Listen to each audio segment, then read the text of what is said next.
Gardón, de la cooperativa Caracol de Lenguaje. You need to use a laptop for this stuff because we can't get it on the stream unless... We don't have a laptop, we just need to present it here.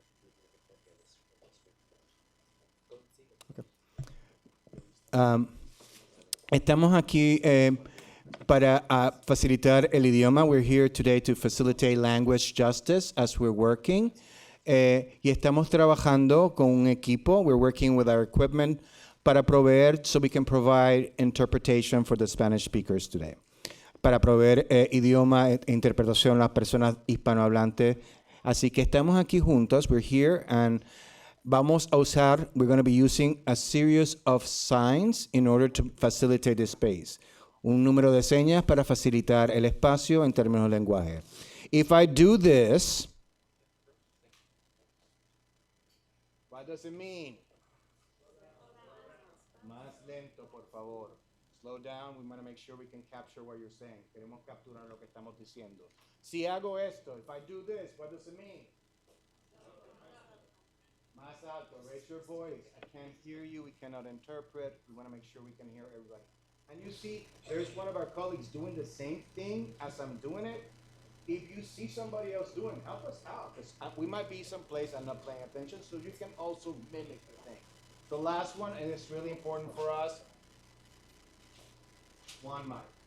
We can only interpret one voice. All the voices here are very important. Solamente podemos interpretar una voz. Así que estén conscientes, si están hablando más de una persona, se nos dificulta escuchar. Be conscious if you have side conversations. It's really difficult for us to hear and make sure we can interpret. Have a great panel. Tengan un gran panel. Gracias. Thank you. Esta es mi compañera, mi compañera va a estar con nosotros también. Es my colleague.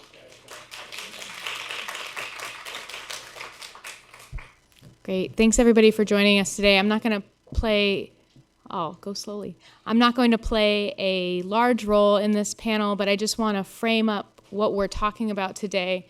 What we want to make sure that we're doing when we're designing platform cooperatives is to make sure that they are designed in a way that really serves those who they are intended to serve, serves the workers, serves the members of those organizations. And so what we have today is a group of people who are all committed to that concept of how do we integrate the voice of the workers, the voice of the constituents, of the members who you're trying to serve when you're doing the design process itself, and when you're designing the project, and when you're designing the tech itself. So I'm going to just hand it right. Sasha, are you going to go first? I'm handed up right off to Sasha.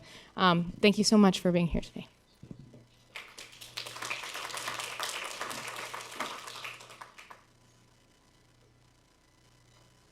Thanks. Hi, my name is Sasha Costanza-Chock. My pronouns are they, them, or she, her. En español, pues puede ser femenina. And I'm Associate Professor of Civic Media at MIT. And I'm going to talk a little bit about this framework of design justice. Can't hear? So design, is this on? No. So design justice is broader than just the platform cooperativism conversation. It's an overarching framework of analysis for how the design of technological objects and systems influences the distribution of risks, harms, and benefits among or between various groups of people. And it's a framework we can apply to any type of technological design process, including the design of platform co-ops. Another way to think about it is that this is an approach to designing systems that explicitly focuses on design reproducing or challenging what Black feminist scholars like Patricia Hill Collins have called the matrix of domination. That's the intersection of white supremacy, heteropatriarchy, capitalism, ableism, and settler colonialism. Right? So are the objects and systems that we're designing reproducing this interlocking system, this matrix of domination, or challenging it, or challenging and reproducing different aspects of it at the same time? The third way to think about design justice is as a group of people, right? It's a growing social movement. There are increasing numbers of designers, practitioners, people doing graphic design, software design, architecture, industrial design, and other subfields that we think of as design, who are focusing on how their work is distributing fairly or unfairly benefits and burdens of the new things that they're making. And it's also about who gets to participate in the design decisions and recognizing community-based design traditions and knowledges. Why is this important? It's important because design is one of the keys to our collective liberation, but today most design processes are deeply inequitable along all of these different axes: designers, users, values, profit, attribution, and control. And again, this is just going to be a 5-minute thing, but I'm just going to talk very briefly about what each of those means and why it's important in the context of platform co-ops. So first of all, designers, right? How are designers inequitable? Well, all human beings design. Design is the practice of sort of making things in the world and making our way in the world. But some people get paid to do design, and some people get paid a lot of money to do design. And who gets paid to do design is very, very inequitable. This is the conversation that we're having in Silicon Valley, for example, about how supposedly the most advanced sector of the economy is the sort of whitest and most cis male, sector of the economy. It's deeply inequitable in terms of race and gender. And there is starting to be a broader public conversation about that. And there's starting to be a lot of people who are pushing back against that and figuring out how could that look different. So these are groups like Code 2040, Lesbians Who Tech, Black Girls Code. There's many, many organizations that have emerged to try and diversify professional paid design work in the software industry. And that's a really good thing, right? But it's not enough. We could imagine a software industry whose demographics perfectly mirrored the US population that still reproduced the matrix of domination that we were talking about before in many other ways. So for example, who are we designing for? Or who are we designing with? What problems are we trying to solve? Are we trying to solve, what's jokingly referred to as first world problems? Are we trying to make pizza delivery drones for wealthy suburban dwellers? Or are we trying to make equitable platforms for home cleaning cooperators, right? So this is an important question. What challenges are we trying to solve? And there's lots of groups that are trying to think differently about this too. So like Catherine D'Ignazio and the Make the Breast Pump Not Suck hackathon and network are focusing on a technology that hasn't changed for decades and trying to reimagine what would it be like to redo the breast pump. Projects like Contratados that I worked on with Research Action Design are thinking about migrant work, know your rights information, and reviewing employers of H and J visa workers in that sector. Groups like TransHack are thinking about what would it mean to create technologies that are most meaningful for trans people in our lives. We also have to think about the values and assumptions that we're encoding in designed objects and processes. So objects can have values encoded in them. For example, Facebook's requires real names, right? And it has an automated system, an algorithm that tries to identify people using fake names. But it disproportionately identifies non-European origin names as being probably fake. And so this was an example from everyday feminism. This was actually happening. So Native American people, African American people, people of color, people who have names that don't fit Western European or European origin names were being disproportionately flagged. I'm going to skip over this. In terms of, so we have designers, we have who we're designing for, we have the attributes that are being sort of encoded in the systems, and then this is the place where we're at here at this conference. We're talking about profits, right? We haven't talked as much about attribution, but who's profiting from these technological systems that we're building, the products and services and the way to access them? And so this is the conversation about sort of the extractive model that many companies are using. Even if they do supposedly participatory design processes, they do it just to get an idea from maybe a native community that has developed over centuries or millennia, for example, medicinal knowledge about a particular plant. And then a multinational pharmaceutical company will pay an anthropologist or a design researcher to learn about what people do when they get sick in this community, figure out what plant it is, extract a few ingredients from the plant, turn it into a pill, and sell it on global markets. And the people or peoples who created this knowledge don't see anything. So it's an extractive model, even though it's a participatory design process. We've heard here a lot at Platform Co-op about ways to build platforms that won't be extractive, that will share the profits with the workers and those producing value for the system, like Stocksy or Fairmundo. And we need to think about decision making. Who's going to govern these technological systems and platforms and objects that we're building? Who gets to determine the way that they develop in the future? Who gets to prioritize the bugs in them that we want to solve first, or the new features that we want to build? Are we simply disrupting the old terrible boss with a new terrible boss, or are we creating new relationships of production, right? New relationships of power as well. And so that's the conversation we're having here at Platform Co-op. Are we building Ubers? Are we building Union Taxi, Uber alternative that's taxi worker owned? And so, again, this is just we've been focusing a lot here at Platform Co-op about this question of the value that's extracted from the platforms and how it gets assigned, and that's a completely fundamental part of what we're trying to do when we talk about transforming the economy and transforming power.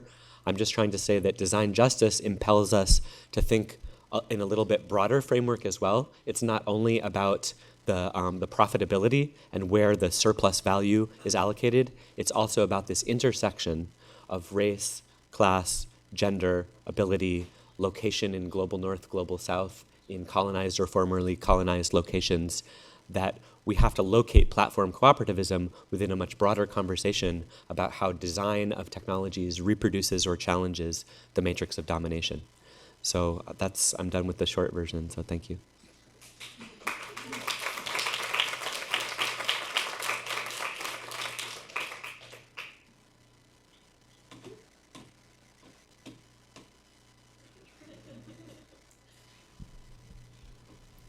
Okay, I'm going to stay here. I'm Debby Kaplan, and am here as a lifelong disability activist. I'm currently working on technology accessibility, and have also dealt with issues of disability identity, disability advocacy, in a wide realm of issues, and also live in a co-housing community, so have a lot of different ties to the issues that are getting discussed here. I'd like to take what Sasha was just talking about and dig a little down deeper with respect to people with disabilities and what that really means.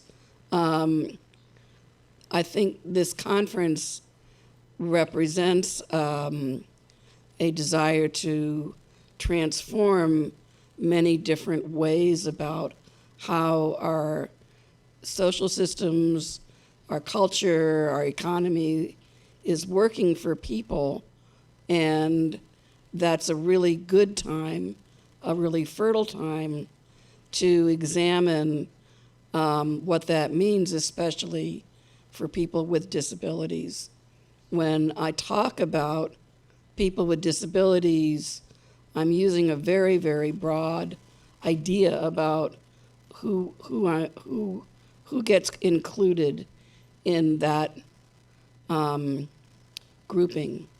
The idea of who is disabled is really a social construct, and very much related to how things ordinarily get done.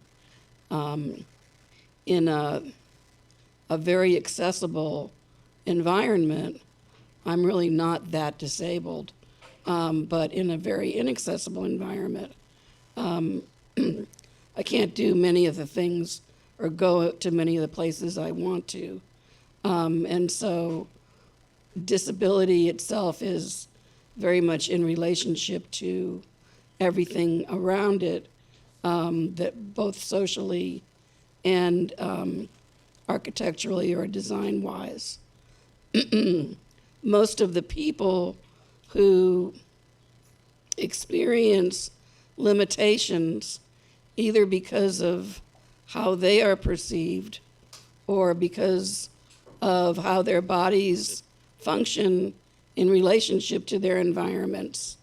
Most of them are not obvious. I think most people think of more obvious disabilities when we talk about people with disabilities.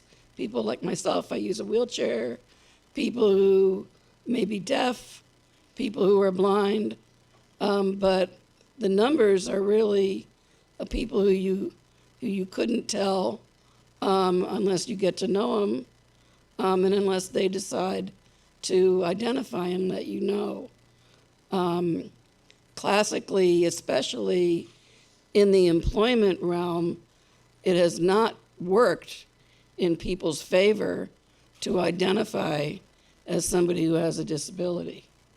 And so people are pretty reluctant to identify. I mean, people are also very reluctant to identify because we're a very stigmatized group.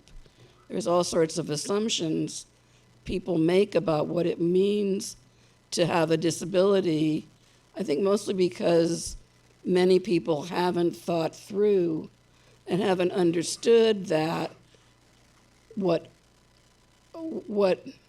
really contributes to many of the limitations associated with having a disability are what happens when somebody whose body or mind doesn't function the way that people think they should bumps up against the environment that hasn't been designed for them. And if people think that the cause of your disability is, or the cause of your limitations is just kind of inevitable, or that's just what happens, people don't even understand that there are things that can happen during the design phase, like Sasha was saying, that can radically change the possibilities.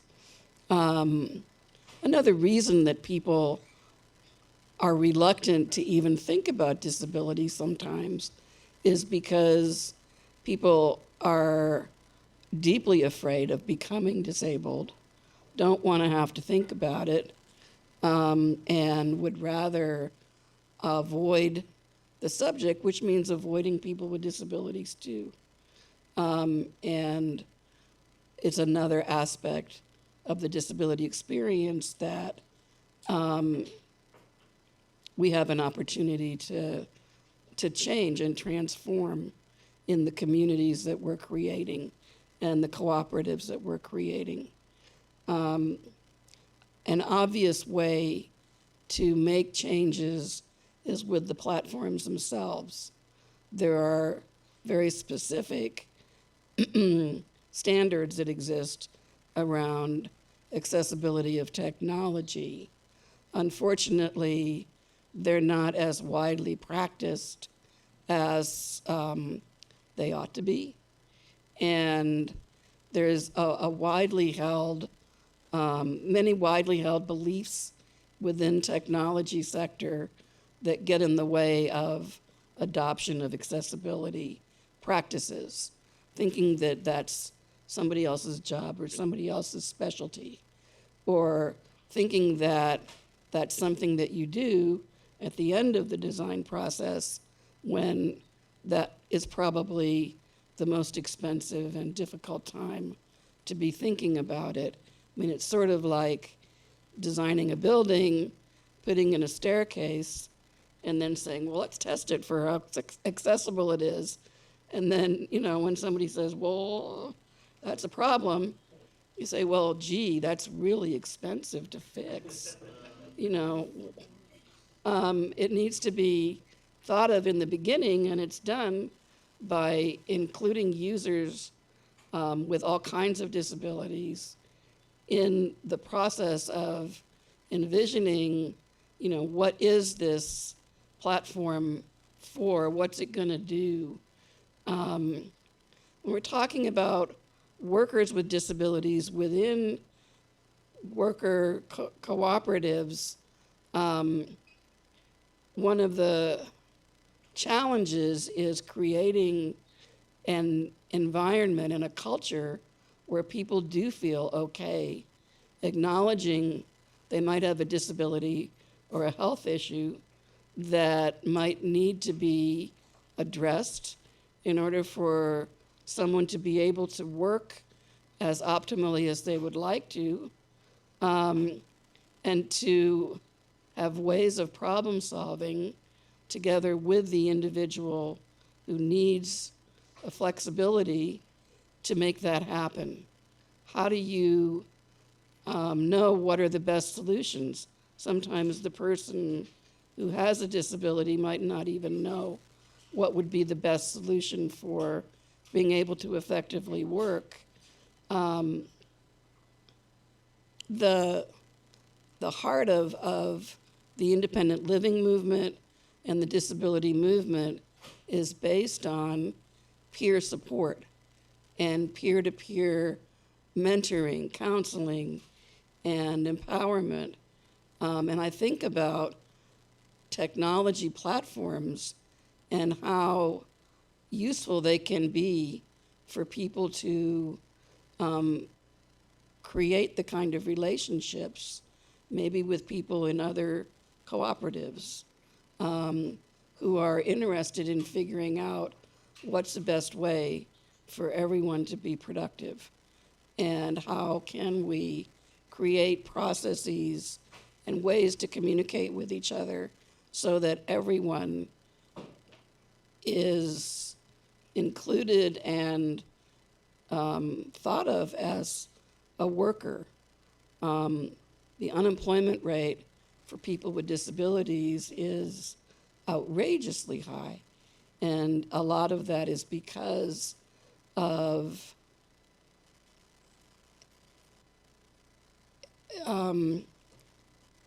unconscious bias built into all kinds of systems that people interact with, that they rely on to be able to apply for jobs, interview for jobs, accept jobs, and then try to get the work done.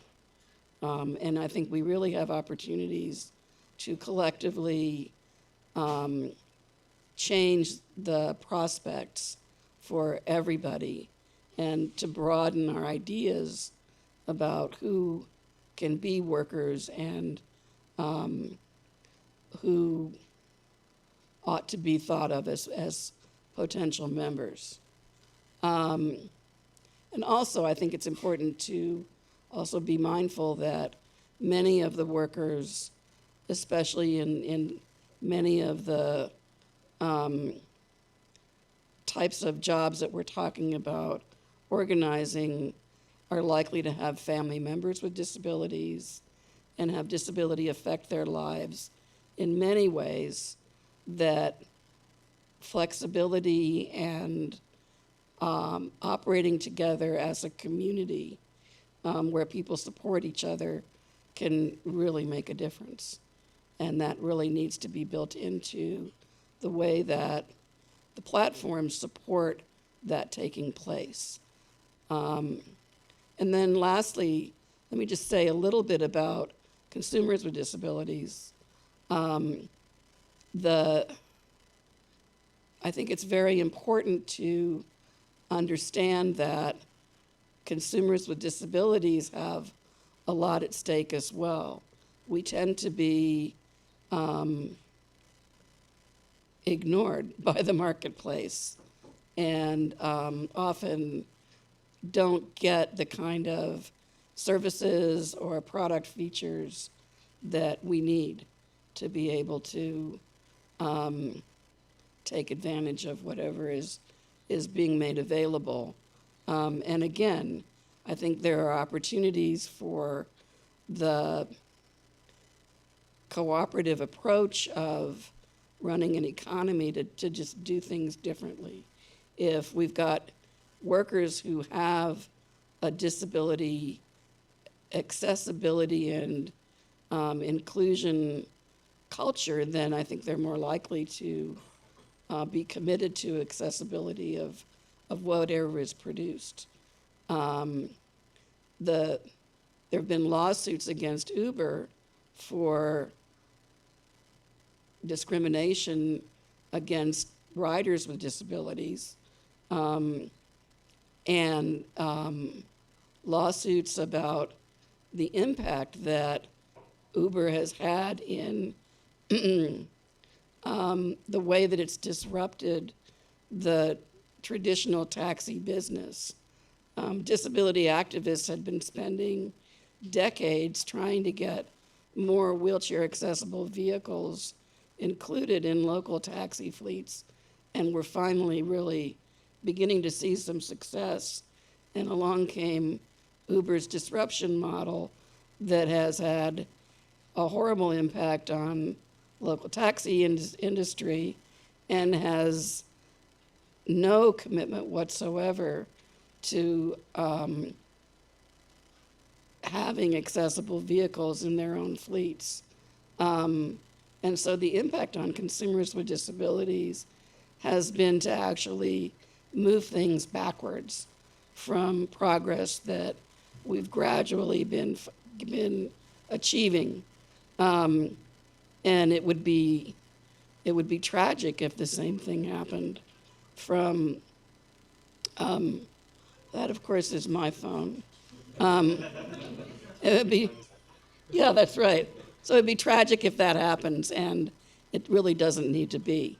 So I'm hoping that we can all problem solve and come up with solutions together. Thanks.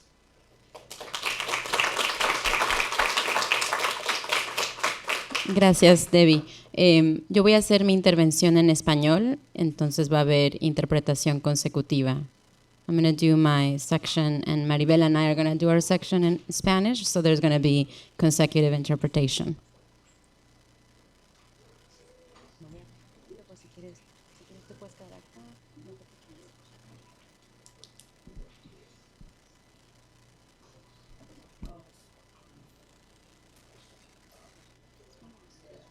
Whichever.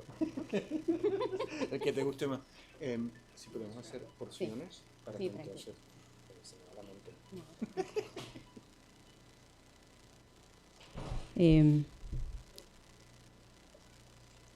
Hola, buenas tardes. Gracias, Debby, por tu intervención. Good afternoon. And this is not on.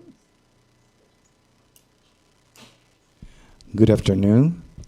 Thank you, Amy, for your conversation. Mi nombre es Maru Bautista y soy la directora del programa de desarrollo de cooperativas en el Centro para la Vida Familiar en Sunset Park, Brooklyn. Wow. My name is Maribel Bautista. I am the program director for the Center for Family for Worker Cooperatives. I'm sorry. Por los últimos 11 años hemos estado desarrollando cooperativas de trabajadores con la comunidad inmigrante de Sunset Park. For the last 11 years, we have developed worker co-ops with the immigrant community of Sunset Park. Y de los últimos 2 años hemos estado desarrollando en colaboración con las cooperativas de limpieza una plataforma cooperativa llamada Up and Go. And for the last 2 years, we have developing with the cleaning co-ops platform named Up and Go.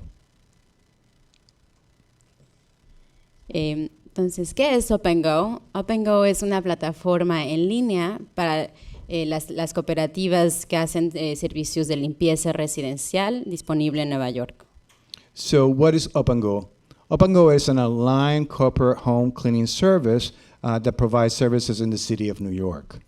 Y la idea es que los clientes puedan obtener servicios de limpieza a través de poder hacerlo de forma en línea. So the idea is that the people that need these services can be able to do this work by doing it online. Y los negocios cooperativos entonces hacen publicidad y mercadeo en conjunto para poder llegar a nuevos clientes, que ha sido uno de los retos más importantes para el desarrollo y crecimiento de las cooperativas. So this gives a platform and an opportunity for cooperatives to do then in conjunction kind of add and resourcing out to make sure that they can book together services that they're not able to do.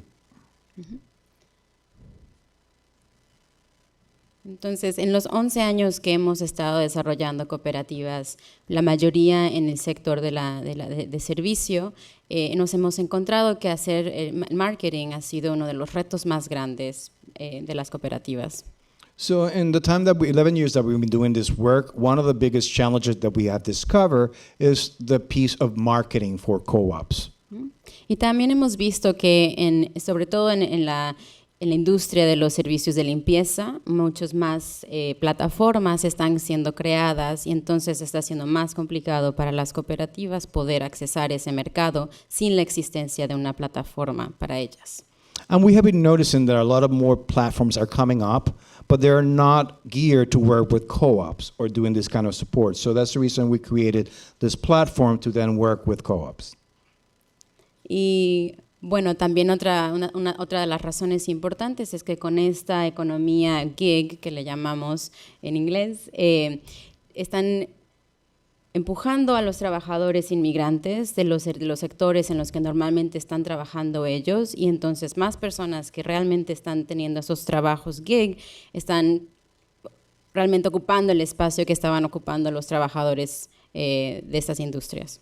So what we're also seeing is this kind of new gig economy where people then have access to get into these platforms, and they're pushing out many of the people that are doing this kind of work for a long time and accessing these jobs through these platforms. Y otro de los aspectos importantes de por qué quisimos crear una plataforma es porque la oportunidad de aceptar tarjetas de crédito era algo que daba más seguridad y hacía que las cooperativas fueran más competitivas. En el pasado estaban aceptando más servicios en efectivo o por cheque y no por tarjeta de crédito. And by doing this allows also to use the credit card system, which was something that we couldn't do before. Many of the co-ops work on a cash basis or a check basis, so this allows to use credit card services. Y entonces esto es como se ve ahorita OpenGo. Pueden ir a opengo.coop. Yes, this is how it looks right now. You can go and check in opengo.coop. Y entonces, antes de que Maribel hable, les voy a decir un poquito sobre el progreso de lo que hemos hecho en los últimos 2 años. Hicimos un estudio de factibilidad el año pasado, de enero a junio, para saber cómo iba a funcionar todo esto de la plataforma. So let's talk a little bit about what we did in the last 2 years. We did research and viability, whether this was going to be a viable platform to use. Hicimos un prototipo rápido y del desarrollo entre septiembre y diciembre del año pasado. So we did a very quick prototype last year between, what the month again? Septiembre a diciembre. Between September and December. Y realmente este fue el tiempo en el que estuvimos trabajando con diferentes cooperativas de limpieza de Nueva York para hacer un producto que realmente se ajustara a sus necesidades y a lo que estaban buscando. And so during that time, we worked with local cleaning co-ops in New York to create a product that was actually serving the needs of this kind of co-ops. Y entonces hicimos un lanzamiento beta el año pasado, hicimos entonces más ajustes, ¿no? Hicimos pruebas para ver si lo que estábamos creando realmente funcionaba para las cooperativas y también para los clientes. So we did a beta launch this past December, and we did some testing, and we were trying to see what was either working for the co-op and also the users of the platform. Hicimos el lanzamiento el 9 de mayo de este año, entonces llevamos 6 meses trabajando oficialmente con OpenGo, y quiero reconocer también el apoyo para la creación de OpenGo. Tuvimos el apoyo de la Fundación Robin Hood, de Barclays, y el desarrollo tecnológico fue de Co-Lab Cooperative, que por ahí andan. So the Co-op Cooperative, the Robin Hood Foundation, and Barclays were some of the people that support us in doing this kind of work. We had our public launch in May 9th. Of 2017, and we've been working now for the past 6 months, and it's been very successful. Cooperative developed it. The co-op developed it, yeah. Y entonces actualmente estamos trabajando en Up and Go. Existen 3 cooperativas de limpieza en Nueva York, que son Cooperative Cleaning of New York, Brightly Cleaning y Apple Eco Cleaning. So this is the group right now that is working together. There's currently 3 cleaning co-ops representing 32 members, Corporate Cleaning of New York, Brightly, and Apple Cleaning Co-op. Y lo que estamos trabajando ahorita con todas las cooperativas es en la creación de esta cooperativa de cooperativas. Entonces, Up and Go va a ser dueña y gobernada por las cooperativas que participen en esta plataforma. So what we're creating right now is a co-op that be then working within those other co-ops to support this kind of platforms. So it's a co-op of cooperatives that will be then working and supporting the creation of this process. Y hablando un poquito, y Maribel va a abordar un poquito más, ahondar más en la parte del enfoque de los trabajadores, lo tratábamos de pensar en 4 diferentes formas. So we were trying to think about 4 different central approach that we were looking into creation of this process.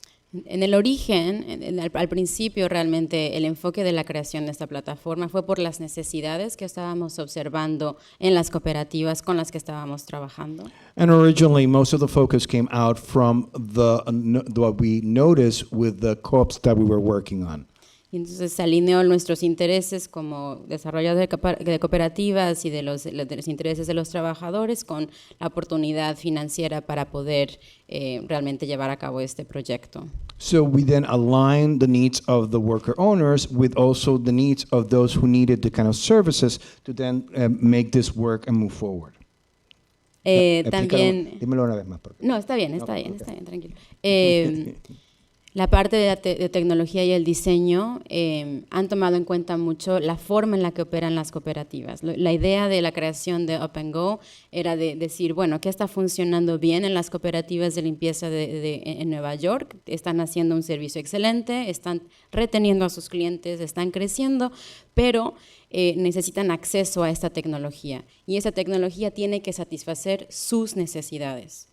So the technology had to actually serve the needs of those co-ops that we're actually working with. They had access to good clientele. They maintained their clientele. Were doing a very excellent job to be able to actually keep the clientele for a long period, but they didn't have access to this kind of platform to actually move forward. Y el diseño entonces de la tecnología fue para poder hacer eficiencias en el llegar a los clientes y que los clientes pudieran también accesar a estos servicios. So this created an efficient platform for the clients to get to the people that are doing the services and the people that are providing the services to offer the services to the clients. En los servicios y precios, en el Centro para la Vida Familiar, nuestro trabajo no somos expertos de limpieza, los miembros son expertos de limpieza. Entonces, las cooperativas miembros son las que deciden qué tipo de servicios están ofreciendo, así como los precios que quieren tener en la plataforma. So we are not in the center experts in pricing and deciding how the services are cost out. These are the expertise that the co-ops themselves bring into the place. So then they make those decisions around prices and the kind of services that are being offered within the platform. Y en la gobernanza, pues entonces ahorita estamos trabajando en conjunto para que realmente se cree sistemas y una junta directiva y tengamos un acuerdo operativo que los miembros de las cooperativas lo están haciendo y co-creando. So within the realm of creating the governance of this body, the co-op members are creating the systems right now of how they're going to be working together, what are the needs that they have as they work as a group together, and they're the ones that are creating a body that then will manage how this works as a co-op of co-ops. Y ahora le voy a dar paso a Maribel para que nos hable de su experiencia en Brightly. And I'm going to give now the floor to Maribel so she can speak a little bit of her experience in working in Up and Go. Thank you. Creo que no me ven. You might not be able to. ¿Quieres con esto? Okay. ¿Sería mejor para ti? Sí, pero Yo me paro aquí. yo creo que por acá. Ok, Yo- está si bien, hay otro. gracias. Estamos aquí. Yo me paro aquí. Como tienen que ver a mí. Para que le vayas pasando. Disculpen, es que sí es un pequeño detalle. mi estatura. It's a little details. Buenas my tardes. height. Mi nombre es Maribel Torres, Good miembro afternoon. fundadora de la cooperativa Braille de Staten Island y también miembro fundadora de la plataforma Apengo. So good afternoon. Lo repito. Sí, no te escuché porque estaba viendo lo que estaba aquí. Estamos practicando, perdón, ¿no? We're just practicing right now, Sí, so sí, sí. as we create our own duet. Buenas tardes, mi nombre es Maribel Torres, miembro fundadora de Braille Staten Island. So my name is Maribel Torres. I'm a founder member of Braille from Staten Island. Y también miembro fundadora de la plataforma Apengo. I'm also one of the founding members of the UpAgo platform. Voy a hablarles un momento a qué se refiere Braille, de qué se trata Braille. So I'm going to speak briefly about what Braille is all about. ¿Quién es Braille? Braille es un grupo compuesto por compañeros, miembros con sueños en común. Maru ya lo había comentado hace un momento. So Braille is a team of people that have a common dream together that Maru had previously talked about. Creo que independientemente de hacer un gran negocio, nuestro entusiasmo y nuestro enfoque es abrirle nuevas oportunidades a nuestra comunidad inmigrante. Besides creating a really, really good business, our main focus is to create opportunity for immigrant communities. Nuestro enfoque también está tenemos objetivos en común, somos soñadores, progresistas. We have many common values. We're dreamers. We're progressive. Estamos pensando crear una visión de un mundo mejor con muchas oportunidades And so we're looking to create a vision of a better world with more opportunities. y sobre todo que nos permitan valorar nuestros derechos. And above all, that they allow us to value our rights. ¿En dónde opera Braille? Where is Braille running right now? Braille brinda servicios en Staten Island, Brooklyn y Manhattan. So we are actually providing services in Staten Island, Brooklyn, and Manhattan right now.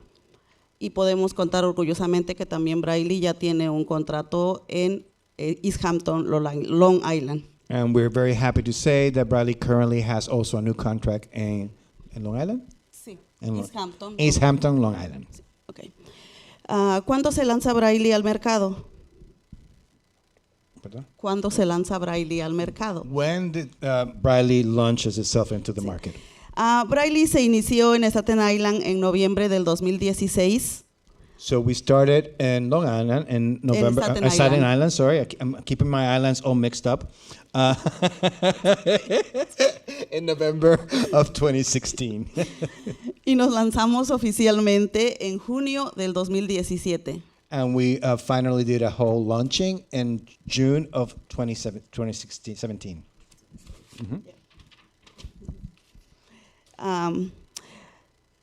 ¿Cómo conseguimos trabajo como Braille?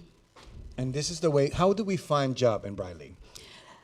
Pues quisiera comentarles nada más y marcando la diferencia. Como Braille tenemos un trabajo doble o igual más, porque tenemos que hacer las propagandas de manera personal.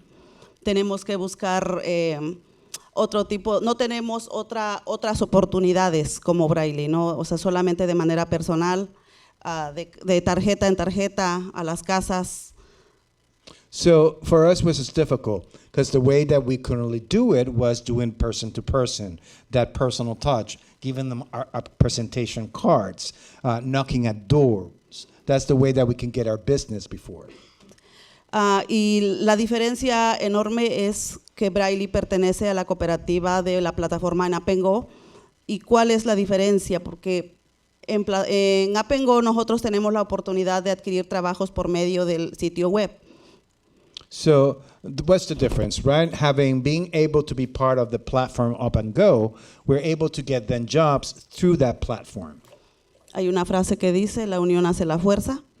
There's a phrase that said, there's strength in the union. Okay.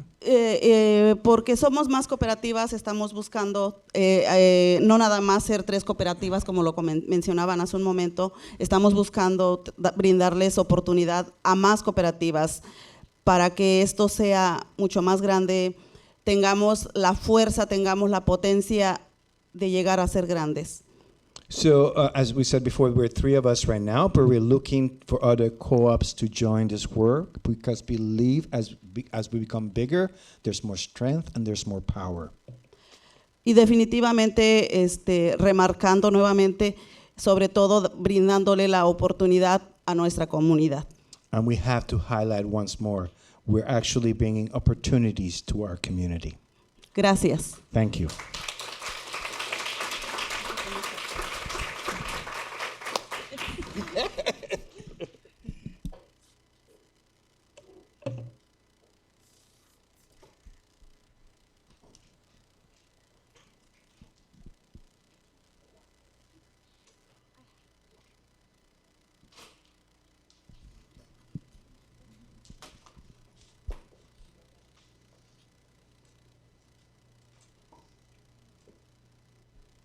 Great. Hi, everyone. So I'm Palak, and it's really great to have the panelists. And so I'm going to be really brief, and then I think the plan was to kind of open it up, right, Sasha? Okay.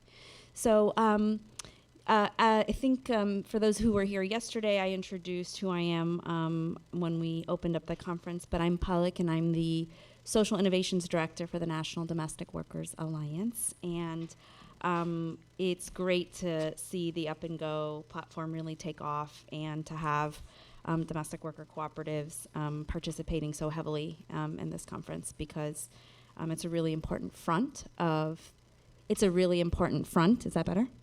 It's a really important front for thinking about the intersection between work, the future of work, and technology, and the way that technology is disrupting markets. And in some ways, it's a really important use case because of the Wild West nature of domestic work, the fact that really anything has gone in this industry. It's been very difficult to regulate because of the one-to-one employment relationship. The fact that Maribel or other women like Maribel go into somebody's home and don't have, one big factory where they're working, makes it really difficult to think about how you improve the working conditions. So the National Domestic Workers Alliance has been thinking about the entire industry and how it is that we're going to lift standards for the industry across the different sectors that we work in, which is cleaning, house cleaning, nannying and childcare work, as well as home care work, caring for people at other stages of life. The main thing that I guess I'll contribute, I think, on this panel here is the relationship between emerging platform models and the social movements that are connected to the industries that we're working on. And there's a really beautiful symbiotic relationship that really can transform the way that the entire industry functions and works. And so in some ways, I think as we're thinking about design, it's important to think within the 4 walls of whatever it is that we're building, whether it's a platform or a co-op, and then the relationship of that entity to a broader set of social movements or unions or other actors that are seeking to truly, in a wide-scale way, transform the industry, whether, in our movement, that is happening through a number of different mechanisms, right? Some of which is encouraging more cooperatives to form, like Brightly and and others, and it also means passing laws that improve the standards in the industry. We've passed the New York Domestic Worker Bill of Rights and other legislation that extends very basic labor protections to the workforce because they've been excluded for generations from laws. As I think Alicia mentioned last night on the panel. So, and then there are, as Sam yesterday on the panel had new innovations in thinking about how do you bring benefits to this workforce in using technology to enable that, right? And there's been a lot of discussions in New York about figuring out how the Aliyah platform integrates with the co-ops that exist, but then is also available to the probably, at tens of thousands of house cleaners that are working independently in the city. I mean, we think there are probably about 200,000 domestic workers in New York alone. And so figuring out how we're going to lift the standards and have tools and mechanisms for improving the conditions that domestic workers are working in, whether it's via cooperatives or independently, or if they're working for companies or they're working on the platforms like Handy, that it is our responsibility as a social movement to be addressing all of the different ways in which domestic workers are working. So the social movement and NDWA is thinking about the multiplicity of strategies, and really, I guess the main point that I would make is figuring out how we can be in relationship to each other is, I think, something that the domestic worker movement does really well, and can be a model for other industries and verticals on how we work together at the multiple levels of the change that we need to create.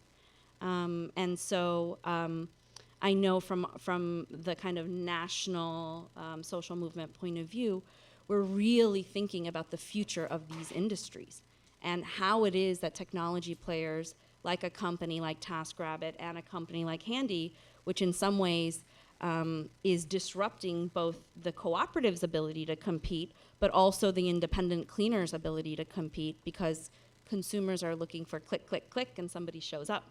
And so what is the intervention that we can make collectively to, one, answer some of that, because it's not all bad. Like, the technology in and of itself is not bad. It's just a matter of who's getting to benefit from the technology that's getting created. The last thing that I'll say is the design principles that Sasha laid out are really, really important. And the innovation lab that I run for the Alliance that is seeding a lot of digital tools and products for the domestic worker movement, our starting place is really, really important. So, we're always in the labs, for example, in NDWA's labs, we're always designing from the point of view of undocumented immigrant women. And if we're not solving their problems, then probably what we're creating is going to exclude a large number of the people that make up the workforce.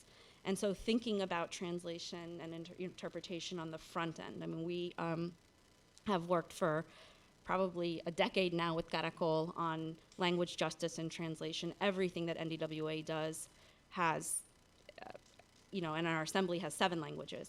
It's like the United Nations. So we're thinking about, like, even from a payment processing point of view, if you're not banked or you don't have credit cards, like, how are you actually going to serve the population, and who's included and who's not in the ability to use the technology? What we're seeing, for example, in a company like Handy in New York, they've aggregated, tens of thousands of workers, of cleaners onto their platform. And they don't have on-ramps in Spanish, and they don't serve the predominant population that is actually working in this industry. But it's not, it's complicated, because as we begin to organize gig workers, right, part of what we're doing is organizing domestic workers across this country, wherever they work.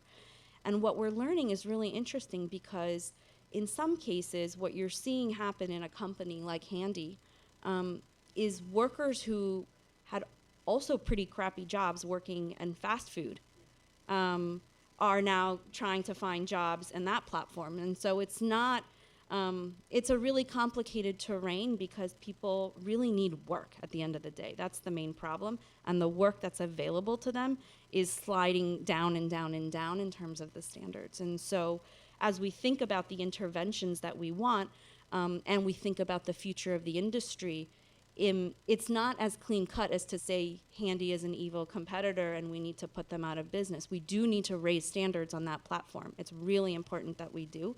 But there's a lot of people that are finding work too and need that work to survive until next week. So part of, I think, the complication in the strategy is to think about as we have really exciting models like Up and Go, how do we scale that?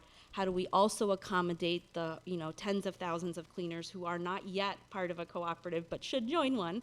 And how do we then deal with the disruptive forces of venture capital circulating in markets that they've never entered in before?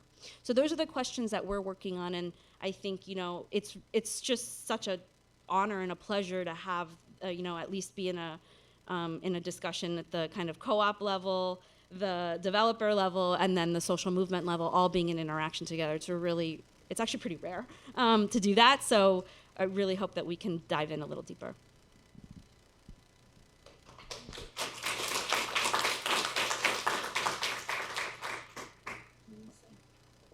So, yeah.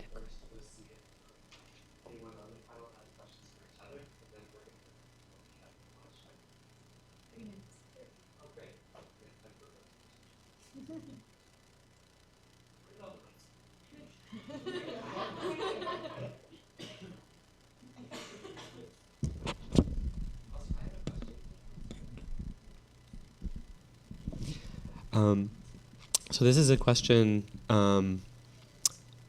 actually it could be both for Up and Go and also for NDWA. A lot of gig workers on various platforms self-organize, not through a union or through a co-op, but using existing tools. Like, for example, I just was in Bogota, Colombia, and there's a ride-sharing app there called Cabify, which is a competitor to Uber.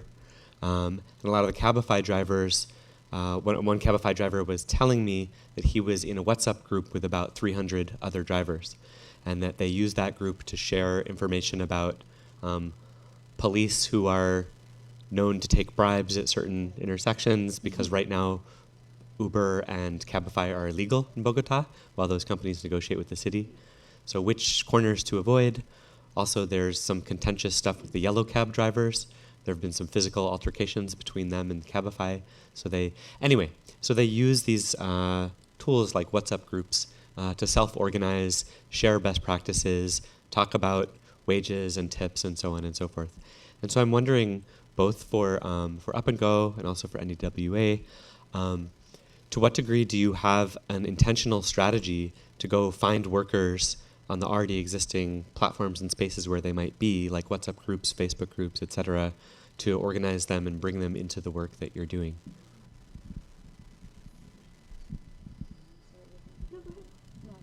Oh, sure. Yeah, so we this is obviously, a new terrain for organizing. And a lot of different groups and a lot of different verticals across the country are figuring out how it is exactly that you organize Uber drivers. What's a vertical? Oh, different industries, right? So in driving or in cleaning or in, care, there's a lot of different kinds of technology players that are, I think, privatizing the labor markets. And so there is a resurgence right now of trying to figure out what are the new ways to organize all of this stuff that's happening. And I think the most active organizing that we've seen across the country is obviously the organizing of the drivers in the Uber and Lyft, and that the Teamsters, which is a union in this country, are organizing, and the taxi workers are also organizing. And there are probably different approaches in terms of the way that they're approaching the industry.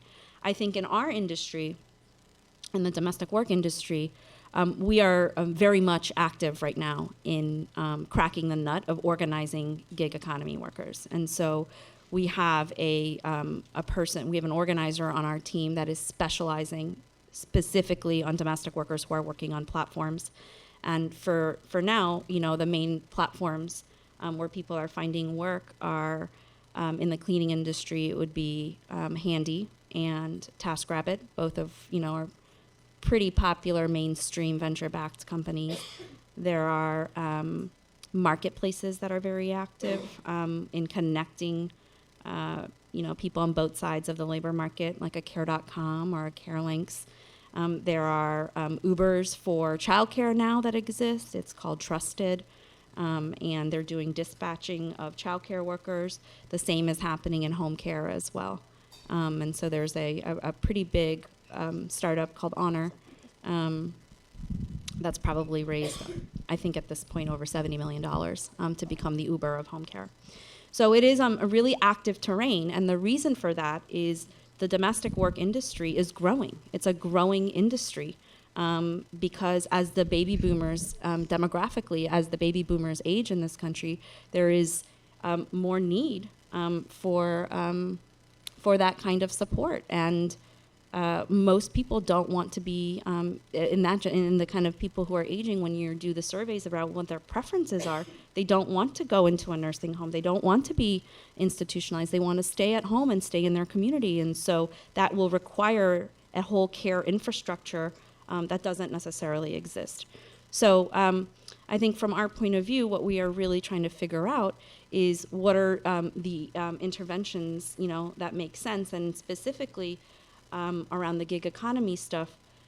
We're doing both. I mean, there are online forums, there are Facebook groups, there's lots of different ways in which workers want to come together in order to be able to shape the future of the industry. There's no question that people want to do that.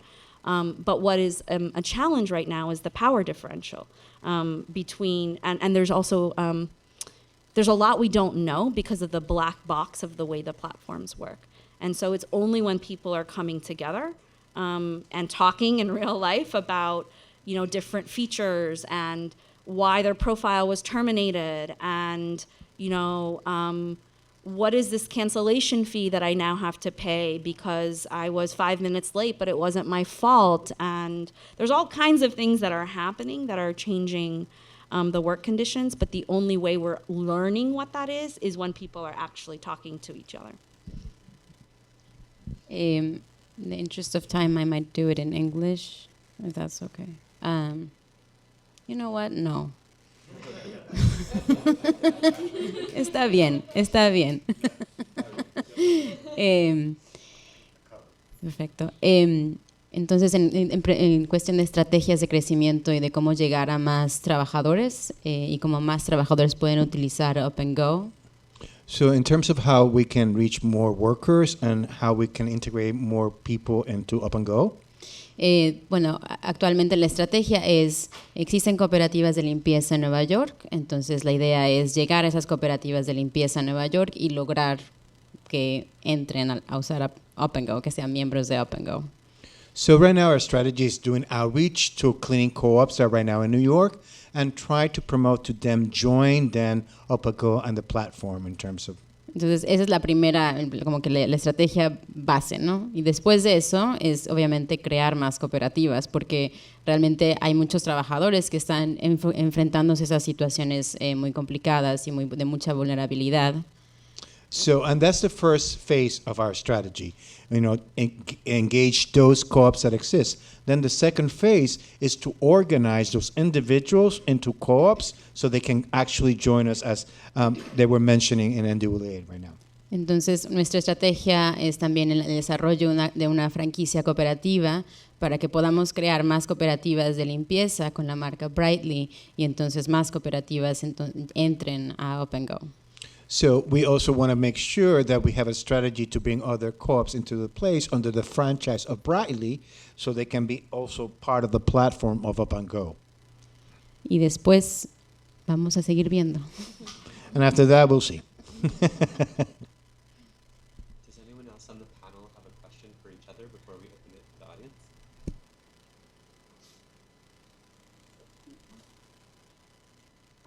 Great. Okay.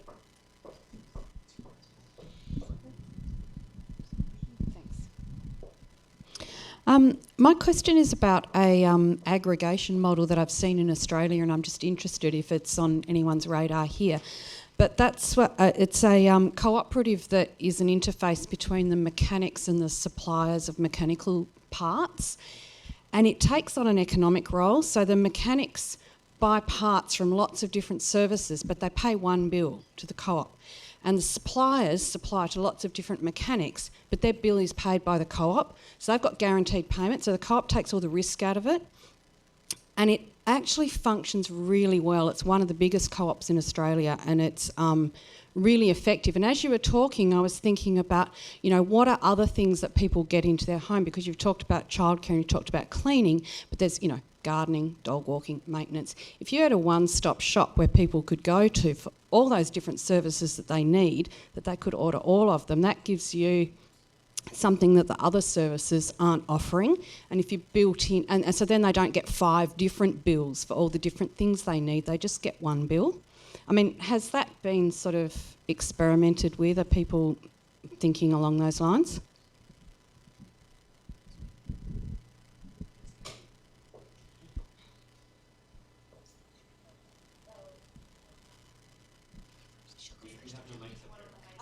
Oh, yeah, sorry, my bad.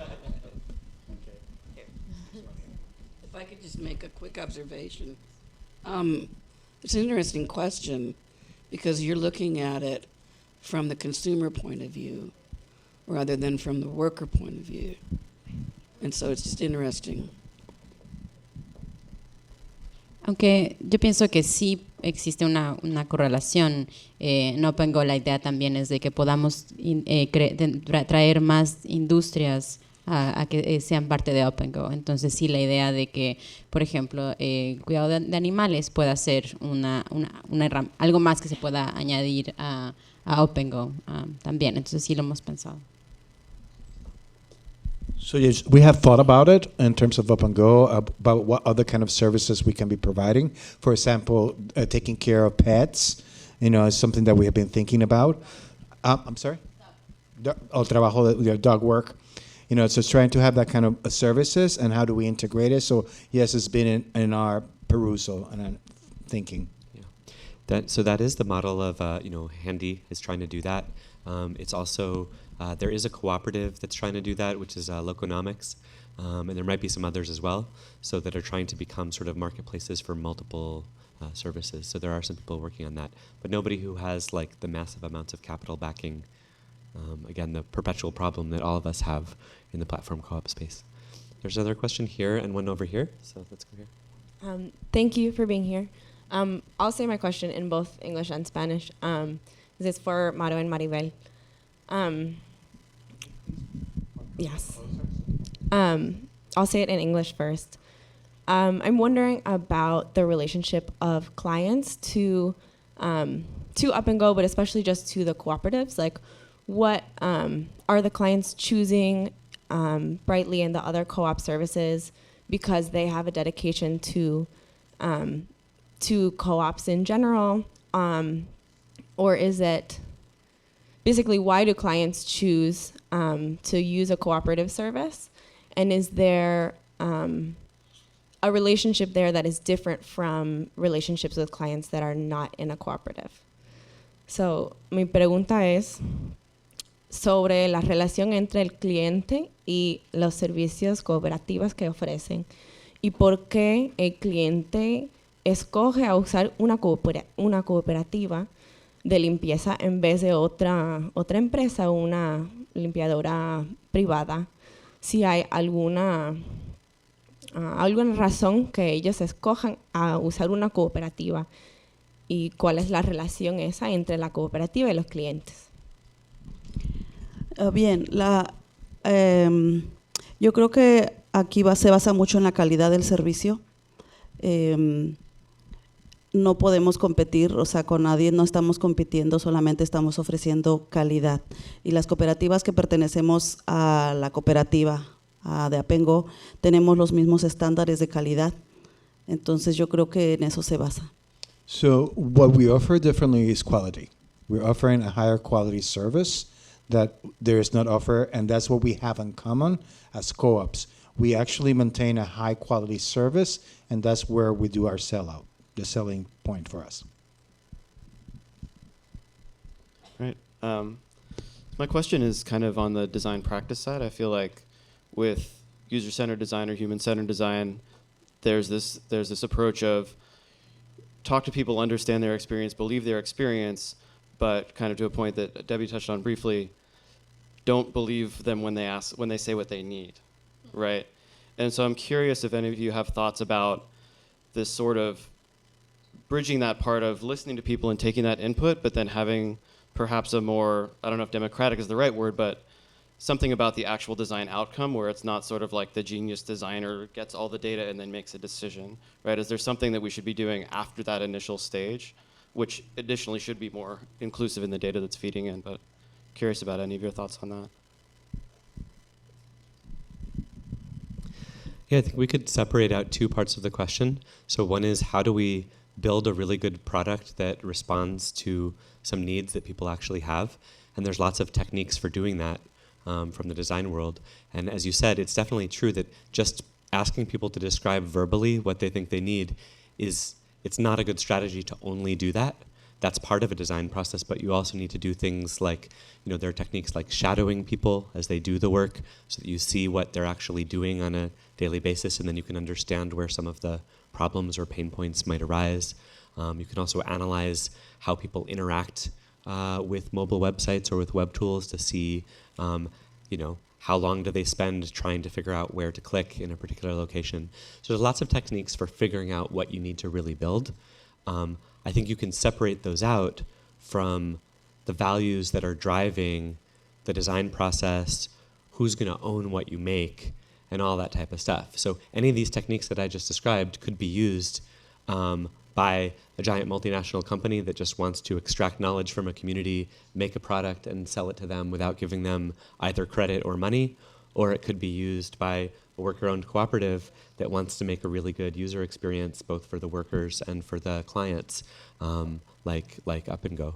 So any of these design techniques could definitely be used within a process that's designed to reproduce or challenge those relationships of power that we're talking about.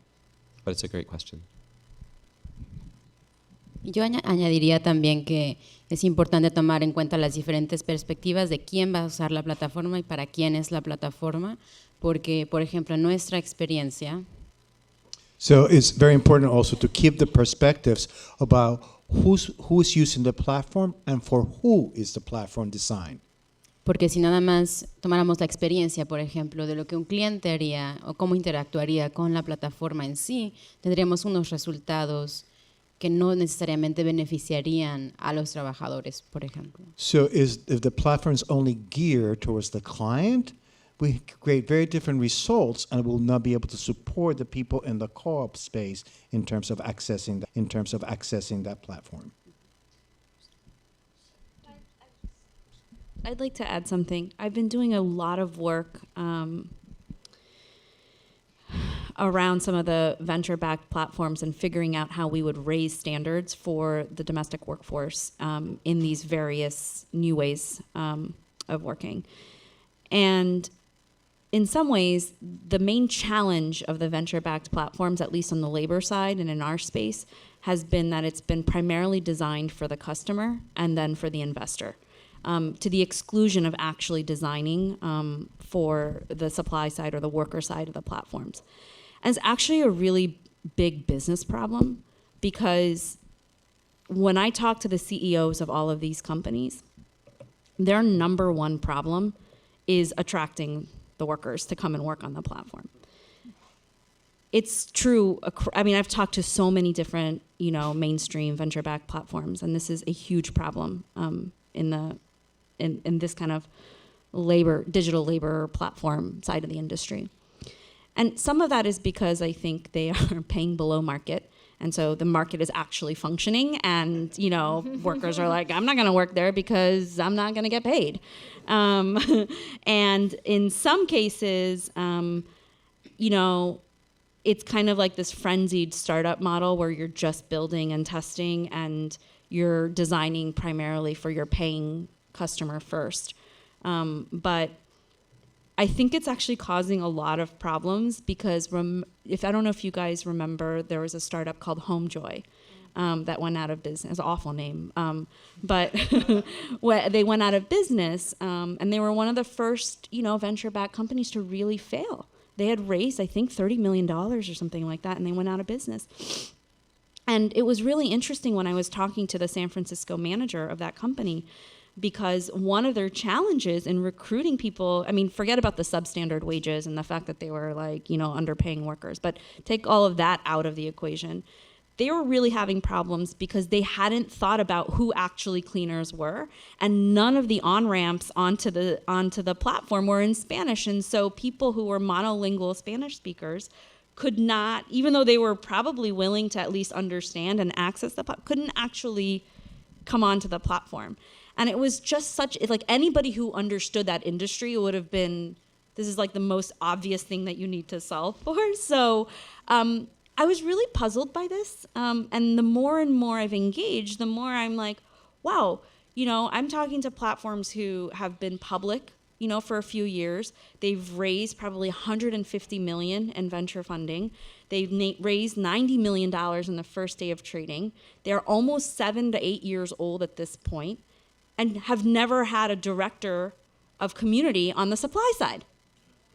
I mean, it's just kind of amazing. And so I think, from the labor movement and from the social movement side of things, there's actually, I think, a tremendous amount of value in building platforms that are, I would say, I think should primarily focus on the worker side, not to the detriment of the consumer side. I mean, obviously you need the two to tango. But there's just something really missing from the models that are out there. And I actually think it's a huge market opportunity and an opportunity to have a real competitive advantage by designing for the supply side of the platforms. Is on? Great. Thank you so much to everyone who spoke. In particular, I want to thank Debby. I think that I've come to this conference for the 2 years that it's existed, and I've never heard someone bring the perspective that you brought today, and I think it's really important. And I think having been part of designing and developing a platform co-op and never having thought about disability and accessibility as part of that design process, yes, thinking about Spanish language access and worker-centered, but to me, that was just a perspective that was so great to hear, and I wanted to ask you for advice for people who are here, developing platforms or, thinking about developing a platform who have never thought about accessibility. What would you recommend to them just as like starting places or things to think about or things to read or watch? And thank you so much. I think the place to start is with users with disabilities. The most active user group in terms of IT accessibility has been blind people because they've been so severely impacted by a lot of the designs, totally leaving them out. But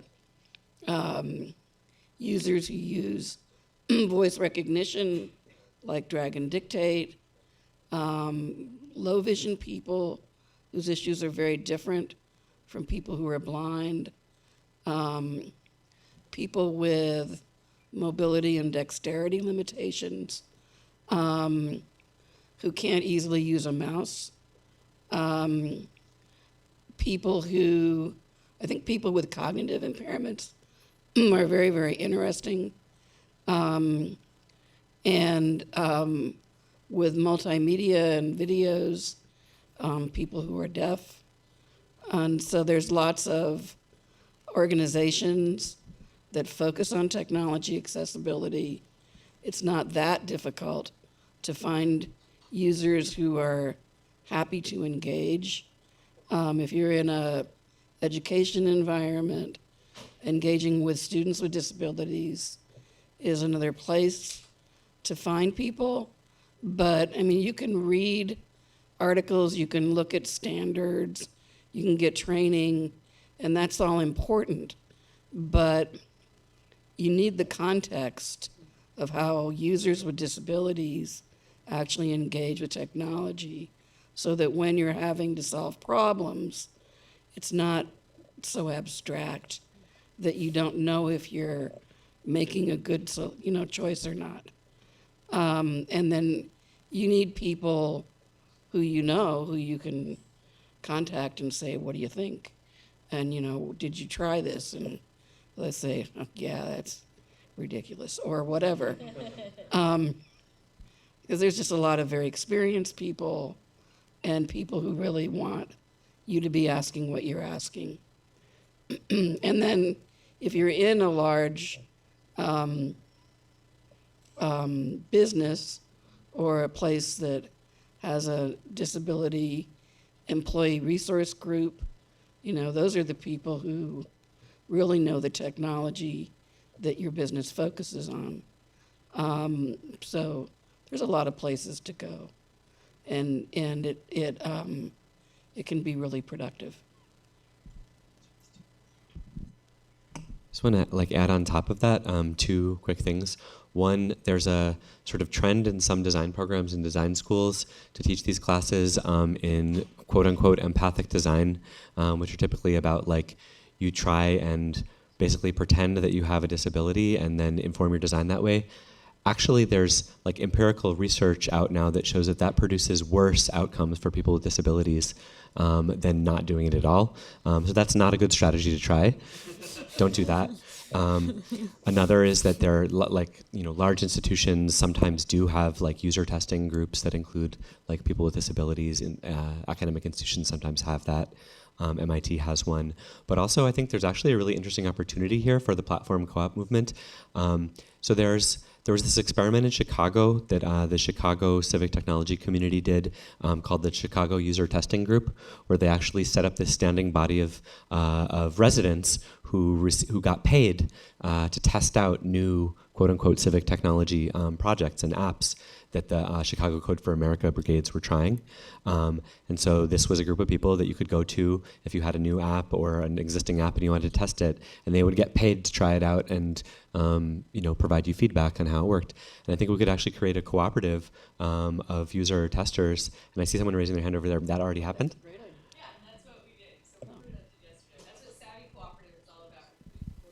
Yeah. Chronic illness space and otherwise, exactly for that reason. Don't just talk about them and innovate for them, work with them so that you can actually do that. I'll tell you too, when we were setting up our site, I actually put some large pink colors up, and I'm a person with a disability, but I don't have migraines. We got feedback from our migraine patients that they couldn't look at that. So even though I represent patients, I couldn't speak on behalf of everybody. So we learned even as we iterated.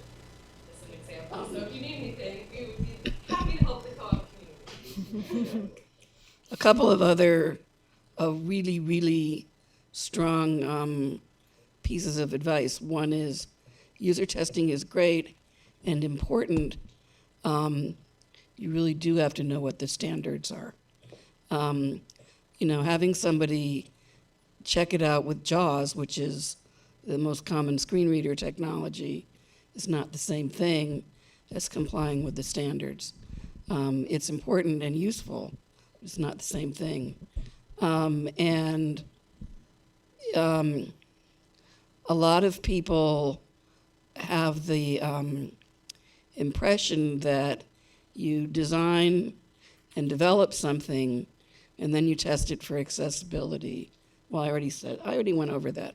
That's just, don't do that. It will really make you hate accessibility.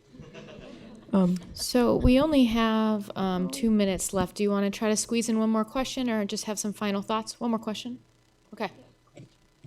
Okay, thank you.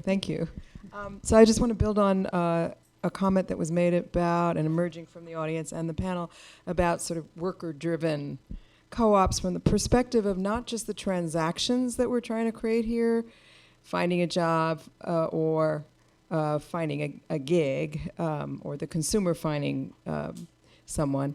But once you scale these platforms, the opportunity to be powerful in the market can be expanded enormously, whether it is about being able to get the data to be able to access credit, or for co-ops or for whatever, being able to get the data that is able to aggregate people so they can get insured. So to what extent are these platforms beginning to conceive of the that scale that allows data to be collected securely, that helps empower independent workers and contingent workers? That's my question.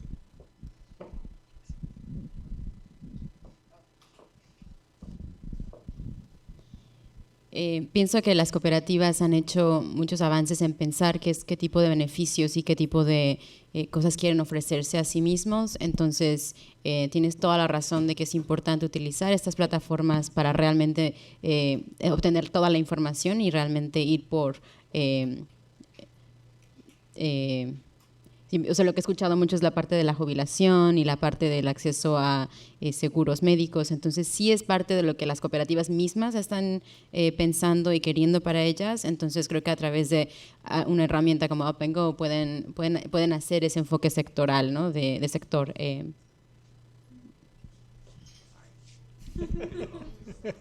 So yes, we're doing that. We're trying to collect that information and that data via the platform to know what benefits are coming and are needed through the members of the co-op. We've been thinking about health insurance, what other kind of benefits people are really in need in order to be accessing that information and recollecting that data through the platform Up and Go. So we know about issues about healthcare, retirement, and those are the issues that we have been paying attention in terms of the needs of the co-op members. Let's get like a 30-second closing comment from each person. Oh, I'm sorry. 30 minutos, 30 seconds. I'm passing. Okay. I guess one thing that I would urge, as there's a field that's developing around thinking, at least on the labor side, about platforms and the role that technology can play, is to figure out who you need to be in relationship with. And it's great that there's a bunch of people that are really motivated by this, but there's also a lot of people who've been working in particular industries for a very long time. And so in some ways, similar to the kind of thing that Alicia said yesterday, cooperativism isn't new, or, so certain interventions that we're trying to make in different industries aren't also new. It's just that the technology is playing a different role right now. And so figuring out who you need to be in relationship with, find them, be collaborative and generative. It doesn't need to be a weird subservient dynamic or anything like that. It just needs to be in relationship. I think one of the most interesting challenges that I talked about is creating a culture and a community where identifying as a person with a disability is possible. And so I just like to challenge everybody. That's something that everybody can actively think about and figure out what is our role in helping to change the culture so that disability is something people talk about and identify as in a positive way rather than something that works against you. Gracias. Estar en este panel me ha abierto mucho los ojos también a pensar en todos los aspectos del diseño. Creo que a veces estamos creando herramientas y creando oportunidades mientras vamos caminando. Entonces a veces es muy importante hacer reflexión y tener esta oportunidad de colaborar, ¿no? Y de hacer más relaciones. So we're creating a lot of this work as we work together, and we're walking together and creating new opportunities for us, and this is one of the spaces in which we're doing this as we're learning together of how to do this kind of work. Pues solamente nada más para invitar a los presentes a que nos hagan voz, que hagan las recomendaciones, que nos apoyen a todo este proyecto de cooperativas que estamos empezando, ¿no? Independientemente de que mi cooperativa se basa en la limpieza, pero hay infinidad de cooperativas que yo estoy aprendiendo, estoy conociendo, y yo creo que lo importante es brindarles el apoyo, ¿no? So I urge everyone and invite everybody to support the cooperative movement. Not only the cleaning movement that I am doing and the work that I'm doing, but this whole new cooperative movement that is creating spaces for many of us. I just end, I guess, with 2 quick points. One, responding to the question about the data. Absolutely, co-op platforms, as we grow, have opportunities to figure out what workers on the platform need most and figure out how to provide additional services that folks need. That's great. On the other hand, we have to be real about one of the challenges we face, which is that our goal is not to do what the big platforms do, which is to like use people's data without their consent as part of the core of their business model. That's what many of these platforms are. They may be selling services and service matching and goods and services, but they're also selling user data without their consent, and that's not something that's consistent with our values, and so we have to not do that, and that puts us at a disadvantage in a capitalist marketplace because we're good people. And that's real. On the other hand, there are some unutilized resources that we can tap, I think, that as a platform co-op, as a movement, needs to really engage with a lot more. And one of those is really the free software community and the free software movement. And I'm each year that I come here, I keep expecting that there's going to be more of a visible presence in a conversation about how we can build platform co-ops leveraging free software, and it keeps not happening. And so I think that there's something we really need to focus on and address and think about there and have conversations. But largely, I think that people may not understand the way that free software can operate as a very effective business model, and in fact, the corporate sector does that all the time. So we can use certain licensing models like the AGPL to ensure that if people use the code that we make, we get the advantages of their use of it as well. But I think a lot of people might not know that, and so we have to, I think, build some more bridges and links between the free software movement and platform co-ops. But thanks to all of the panelists, and thanks to all of the questions that you guys raised. We're a little bit over time, but we had a really good conversation, so thanks, everyone. Yeah, thank you all panelists for sharing your knowledge and perspective. I think it was an incredible contribution. So let's give them a warm round of applause for their work.